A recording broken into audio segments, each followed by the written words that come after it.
23,33,207 വിദ്യാർത്ഥികൾ പരീക്ഷ എഴുതിയതാണ് നീറ്റ് പരീക്ഷ.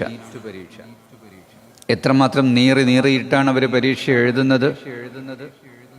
റിപ്പീറ്റേഷൻ എന്ന് പറഞ്ഞ് ആവർത്തിച്ച് ഊണും ഉറക്കവുമില്ലാതെ വലിയ ടെൻഷനുമായി, വീട്ടിൽ നിന്നുള്ള ടെൻഷൻ, സുഹൃത്തുക്കൾക്കിടയിലുള്ള ടെൻഷൻ, എല്ലാവർക്കിടയിലും ഇത് ക്രാക്ക് ചെയ്യണം, നേടണം, വർഷം 1 കഴിഞ്ഞു 2 എന്തു ചെയ്യും എന്ന് ചിന്തിക്കുന്നവർ, അതിൽ മനം നൊന്ത് ആത്മഹത്യ ചെയ്യുന്നവർ, നീറ്റ് പരീക്ഷയുടെ ഗാംഭീര്യം കാണിച്ചുകൊണ്ട് പരീക്ഷാ ഹാളുകളിൽ നടക്കുന്ന കാട്ടിക്കൂട്ടലുകൾ, തട്ടമഴിപ്പിച്ചും വസ്ത്രം മാറ്റിയിട്ടും എന്തെങ്കിലും കൊണ്ടുവന്നിട്ടുണ്ടോ എന്ന് പരിശോധിച്ചൊക്കെ വളരെ ഭീകരാന്തരീക്ഷം സൃഷ്ടിച്ചുകൊണ്ട് നടത്തുന്ന ഒരു പരീക്ഷയാണ് നീറ്റ്.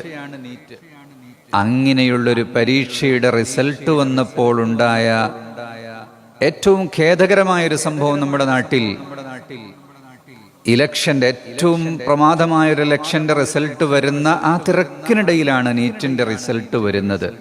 അത് കണ്ടപ്പോൾ തന്നെ പലർക്കും തോന്നി, എന്താണ് ഇങ്ങനെയൊരു റിസൾട്ട്. 10 ദിവസം മുമ്പേ റിസൾട്ട് പ്രഖ്യാപിച്ചു, ആരും ശ്രദ്ധിക്കാതിരിക്കാൻ വേണ്ടി. ഇതിലൊരുപാട് അഴിമതി നടന്നിട്ടുണ്ട് എന്ന കാര്യം പറയപ്പെട്ടു. അതിപ്പോൾ വ്യക്തമാക്കപ്പെട്ടിരിക്കുകയാണ്. 23 ലക്ഷം വിദ്യാർത്ഥികൾ പരീക്ഷ എഴുതുന്നത് എന്തിനാണ്? 1,08,915 സീറ്റാണ് മെഡിക്കൽ സീറ്റ് ഇവിടെയുള്ളത്. 706 മെഡിക്കൽ കോളേജുകളിലായി ഇന്ത്യയിലുള്ളത്. ആ 1 ലക്ഷം സീറ്റിന് വേണ്ടി 23 ലക്ഷം വിദ്യാർത്ഥികളാണ് പരീക്ഷ എഴുതുന്നത്. നമ്മുടെ സംസ്ഥാനത്ത് ഗവൺമെന്റിന്റെ 12 മെഡിക്കൽ കോളേജുകളിലായി 1755 സീറ്റാണുള്ളത്. പ്രൈവറ്റ് മെഡിക്കൽ കോളേജുകളിലായി 21 മെഡിക്കൽ കോളേജുകളിൽ 2750 സീറ്റാണ് MBBSന്റെ സീറ്റുള്ളത്. ഈ പ്രൈവറ്റ് മെഡിക്കൽ കോളേജുകളിൽ പഠിക്കണമെങ്കിൽ വിദ്യാർത്ഥികൾ 7 ലക്ഷം മുതൽ 8 ലക്ഷം വരെ ഫീസ് കൊടുക്കണം. NRI കോട്ടയാണെങ്കിൽ അതിന് പറയേണ്ടതും ഇല്ല. അത് 16 ലക്ഷം മുതൽ 20 ലക്ഷം വരെ ഒരു വർഷത്തിൽ അടക്കണം.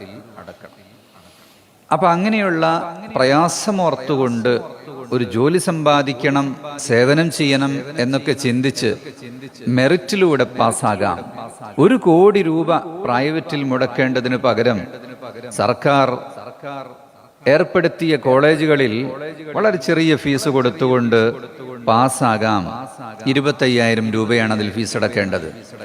അതിനുവേണ്ടി അധ്വാനിച്ചു പഠിക്കുന്ന പാവപ്പെട്ട കുട്ടികളെ നിരാശരാക്കിക്കൊണ്ടാണ് യഥാർത്ഥത്തിൽ ഈ നീറ്റ് എന്ന് പറയുന്ന സമ്പ്രദായം തന്നെയുള്ളത്.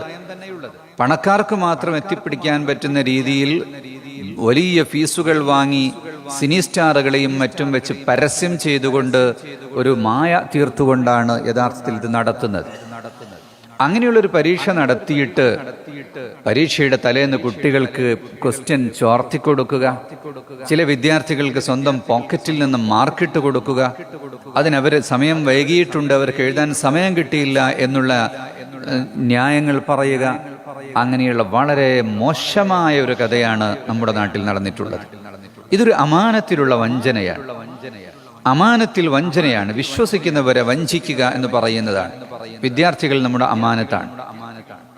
അല്ലാഹു സുബ്ഹാനഹു വ തആല അമാനത്തിനെ കുറിച്ച് നമ്മോട് വളരെ വിശദമായി ഖുർആനിൽ പലപ്പോഴും പറഞ്ഞിട്ടുണ്ട്.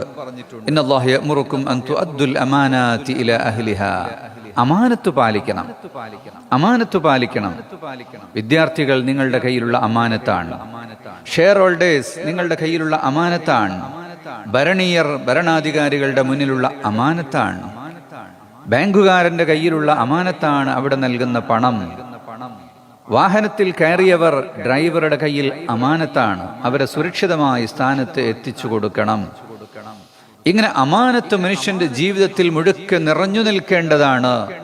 ഭരണാധികാരികൾ തന്നെ അമാനത്തിന് ഭംഗം വരുത്തുമ്പോൾ അവർ നിശ്ചയിക്കുന്ന ആളുകൾ അതിനേക്കാളേറെ ഭംഗം വരുത്തും. അങ്ങനെയുള്ള ആളുകൾ ഒരിക്കലും തന്നെ അപ്പോയിന്റ് ചെയ്യരുത്. അങ്ങനെയുള്ള ആളുകൾ അപ്പോയിന്റ് ചെയ്യപ്പെടുന്നതും ഇങ്ങനെയുള്ള അമാനത്തിൽ വ്യാജം വരുത്തുന്നതും ഖിയാമത്ത് നാളിന്റെ അടയാളമാണ്.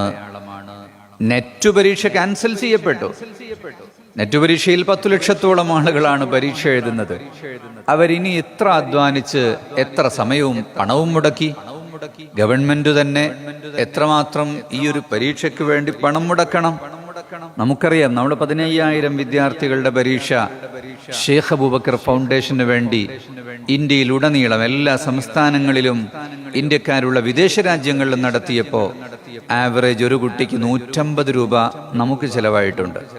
അത് കൃത്യമായൊരു കോസ്റ്റ് ആണെങ്കിൽ സർക്കാർ തലങ്ങളിൽ നൽകപ്പെടുന്ന ആനുകൂല്യങ്ങളും ഫീസുകളും അവർക്ക് നൽകുന്ന സാലറികളും മറ്റു ബെനിഫിറ്റുകളും എത്രമാത്രം കോടികളാണ് ഒരു പരീക്ഷയ്ക്ക് വേണ്ടി ചെലവഴിക്കുന്നത് എന്ന് നാം പരിശോധിക്കണം. അമാനത്ത് എല്ലാവരിലും ഉണ്ടാകണം. റിആയത്തുൽ അമാനത്തി മഅ റബ്ബ്, റബ്ബിനോടുള്ള അമാനത്ത്.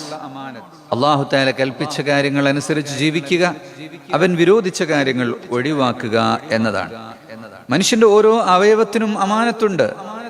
ഒരു മഹാൻ പറഞ്ഞു, കണ്ണിന്റെ അമാനത്താണ് സുറുമയിടൽ. കണ്ണിന്റെ ആരോഗ്യത്തിന് കൊടുക്കേണ്ടതാണ് സുറുമ. അപ്പൊ കണ്ണിന് സുറുമയിട്ടില്ലെങ്കിൽ മശ്റയിൽ ചെല്ലുമ്പോ കണ്ണ് പറയും, ഇയാൾ എനിക്ക് സുറുമ തന്നില്ല എന്ന്. അത്ര വരെയാണ് അമാനത്തിനെ മഹത്തുക്കൾ വിശദീകരിക്കുന്നത്. അമാനത്തുൽ ലിസാൻ, നാവിന്റെ അമാനത്ത്. അതിന് കളവും വഞ്ചനയും ചതിയും ഗീബത്തും നമീമത്തും പോലുള്ള ആവശ്യങ്ങൾക്ക് ഉപയോഗിക്കാതിരിക്കലാണ്. കണ്ണിന്റെ അമാനത്ത് ഹറാമിലേക്ക് നോക്കാതിരിക്കലാണ്. കാതിന്റെ അമാനത്ത് ഹറാം കേൾക്കാതിരിക്കലാണ് എന്ന് ഇമാം റാസി രേഖപ്പെടുത്തിയത് നമുക്ക് കാണാൻ കഴിയും. അപ്പൊ മനുഷ്യന് ഇവിടെ ഉത്തരവാദിത്തങ്ങൾ ഒരുപാടുണ്ട്. സൃഷ്ടികളോട് അമാനത്തുണ്ട്. അതിൽപ്പെട്ടതാണ് ഓരോരുത്തർക്കും അർഹമായ സ്ഥാനങ്ങളും അവർക്കുള്ള അവകാശങ്ങളും കൊടുക്കുക എന്ന് പറയുന്നത്. വിശ്വാസ്യതയിൽ വഞ്ചിക്കുക എന്ന് പറയുന്നത് എത്രമാത്രം കഠോരമായ കാര്യങ്ങളാണ്. ഇത്തരം കാര്യങ്ങളാണ് നാട്ടിൽ ഇന്ന് പതിവായി നടന്നുകൊണ്ടിരിക്കുന്നത്. അമാനത്തുള്ള വല്ലതുമുണ്ടോ എന്ന് ചോദിക്കേണ്ട ഒരു ദുരവസ്ഥയിലേക്ക് മാറിയിരിക്കുന്നു എന്ന് നമുക്ക് കാണാൻ കഴിയും. അതുകൊണ്ട് അവസാന കാലമാകുമ്പോൾ, അത്തരം കാര്യങ്ങൾ മുഴുവൻ ഭൂമിയിൽ ഇല്ലാതാകുമ്പോൾ, നാം അതിൻ്റെ കൂടെ സഞ്ചരിക്കുന്നതിന് പകരം നമുക്ക് നമ്മുടെ ജീവിതത്തിൽ അമാനത്ത് അനുസരിച്ച് ജീവിക്കാൻ വേണ്ടി സാധിക്കണം. കഅബ മക്കം ഫത്ഹിന്റെ ദിവസം, മോചിതമായ സമയത്ത് കഅബയുടെ താക്കോൽ കൊടുക്കാൻ അതിന്റെ സദനത്ത് ഉസ്മാൻ ഇബ്നു ത്വൽഹ തയ്യാറായില്ല. അദ്ദേഹം മച്ചിന് മുകളിൽ കയറി നിന്നു. ആ സമയത്ത് അലി ഇബ്നു അബീ ത്വാലിബ് റളിയല്ലാഹു അൻഹു അദ്ദേഹത്തിൽ നിന്ന് ഫലമായി ആ താക്കോൽ പിടിച്ചു വാങ്ങി കഅബയുടെ വാതിൽ തുറന്നു. നബി സല്ലല്ലാഹു അലൈഹി വസല്ലം തങ്ങൾ കഅബയിൽ കയറി നിസ്കരിച്ചു. പുറത്തു വന്നതിന് ശേഷം നബി തങ്ങൾ ചോദിക്കുന്നു, എവിടെയാണ് താക്കോൽക്കാരൻ? അദ്ദേഹത്തിന് തന്നെ താക്കോൽ തിരിച്ചു കൊടുക്കണം. ജിബ്രീൽ അലൈഹിസ്സലാം വന്നുകൊണ്ട് പറയുന്നു, ഇന്നല്ലാഹ യഅ്മുറുക്കും അൻ തുഅദ്ദുൽ അമാനാതി ഇലാ അഹ്ലിഹാ. വിശുദ്ധ ഖുർആൻ ആയത്തിറങ്ങുന്നത് ആ സന്ദർഭത്തിലാണ്. അമാനത്ത് അർഹരായ ആളുകൾക്ക് തന്നെ തിരിച്ചു കൊടുക്കണം. ജിബ്രീൽ അലൈഹിസ്സലാം പറയുന്ന നബി തങ്ങളോട്, അസ്സദനതു യകൂനു മിൻ ആലി ഉസ്മാൻ ഇബ്നു ത്വൽഹ. ഉസ്മാൻ ഇബ്നു ത്വൽഹയുടെ കുടുംബത്തിലുള്ളവരായിരിക്കും ഖിയാമത്ത് നാൾ വരെ ഈ കഅബയുടെ താക്കോലിന്റെ അവകാശികൾ. ഈ അമാനത്തിന്റെ പേരിലാണ് അദ്ദേഹം ഇസ്ലാമിലേക്ക് കടന്നു വന്നത്. അലി ഇബ്നു അബീ ത്വാലിബ് റളിയല്ലാഹു അൻഹു നബി തങ്ങളുടെ ആജ്ഞ കേട്ട് താക്കോൽ വാങ്ങി ഉസ്മാൻ ഇബ്നു ത്വൽഹയുടെ കയ്യിൽ തിരിച്ചു കൊടുക്കുകയും ഞാൻ ചെയ്തത് തെറ്റാണ് എന്ന് പറഞ്ഞ് മാപ്പപേക്ഷിക്കുകയും ചെയ്തു. അങ്ങനെയാണ് ഖുർആൻ ലോകത്തോട് പറയുന്നു, അമാനത്തിൽ സൂക്ഷ്മത വേണം. പരീക്ഷ നടത്തുന്നവർക്ക് വലിയ ഗൗരവം ഉണ്ടായിരിക്കണം, കാര്യഗൗരവം ഉണ്ടായിരിക്കണം. വിഷയങ്ങൾ സീരിയസ് ആയി കൈകാര്യം ചെയ്യണം. അതിൽ ഇടപെടുന്ന ഓരോ ആളുകളും, ചോദ്യമുണ്ടാക്കുന്നവരും അത് കൈമാറുന്നവരും വിദ്യാർത്ഥികളിലേക്ക് എത്തിക്കുന്നവരും പരീക്ഷ കഴിഞ്ഞവരുടെ പേപ്പറുകൾ ഇവാലുവേറ്റ് ചെയ്യുന്നവരും വാല്യുവേഷൻ നടത്തുന്നവരും എല്ലാവരും ഇക്കാര്യം പാലിക്കപ്പെടേണ്ടതാണ്. നമ്മുടെ നാടിനെ ഈ തരം ദുരന്തങ്ങളിൽ നിന്ന് മോചിപ്പിക്കണമെങ്കിൽ വിശ്വാസമുള്ള ആളുകൾ മനസ്സിൽ സുദുക്കും അമാനത്തുമുള്ള ആളുകൾ അത്തരം ഉദ്യോഗങ്ങളിലേക്ക് കയറി വരണം. അങ്ങനെ വരുമ്പോൾ സിവിൽ സർവീസിൽ പ്രവേശിക്കലും ഗവൺമെന്റിന്റെ ഉദ്യോഗങ്ങളിൽ പ്രവേശിക്കലും യഥാർത്ഥത്തിൽ ഫർളായി മാറുകയാണ്. സർക്കാർ ഉദ്യോഗം വാങ്ങൽ ശിർക്കാണ് എന്ന് പറഞ്ഞൊരു പ്രസ്ഥാനം ഇവിടെ ഉണ്ടായിരുന്നു. സമീപകാലത്ത് 40-40 വർഷങ്ങൾക്ക് ശേഷം 70 വർഷങ്ങൾക്ക് ശേഷം അവരുടെ ഫത്വ മാറ്റുകയുണ്ടായി. അങ്ങനെയുള്ള ചില ഫത്വകളാണ് ഈ നാട്ടിൽ മുസ്ലിം സമുദായത്തെ പിറകോട്ട് വലിച്ചതും ഇത്തരം വിദ്യകളിൽ നിന്നും, വിദ്യ അഭ്യസിക്കുന്നതിൽ നിന്നും, ഉദ്യോഗം നേടുന്നതിൽ നിന്നും എല്ലാം ആളുകളെ പിറകോട്ട് കൊണ്ടുപോയത്.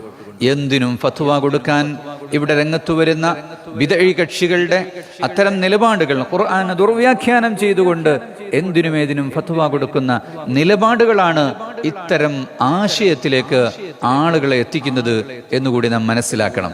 അതുകൊണ്ട് വിശുദ്ധ ദീനിന്റെ സത്യമായ പാത പിൻപറ്റിക്കൊണ്ട് അഹ്ലുസുന്നത്തി വൽ ജമാഅത്തിന്റെ അഖീദയിൽ ഉറച്ചു നിന്നുകൊണ്ട് അള്ളാഹുവിന്റെ ദീനിന്റെ നേർമാർഗങ്ങൾ സമൂഹത്തിനു കൂടി ഉപകാരപ്പെടുന്ന രീതിയിൽ പ്രവർത്തിക്കുന്നതിന് റബ്ബ് സുബ്ഹാനഹു വ തആല നമുക്ക് തൗഫീഖ് നൽകട്ടെ. വസല്ലല്ലാഹു അലാ സയ്യിദിന മുഹമ്മദിൻ വആലിഹി വസഹ്ബിഹി അജ്മഈൻ. വൽഹംദുലില്ലാഹി റബ്ബിൽ ആലമീൻ.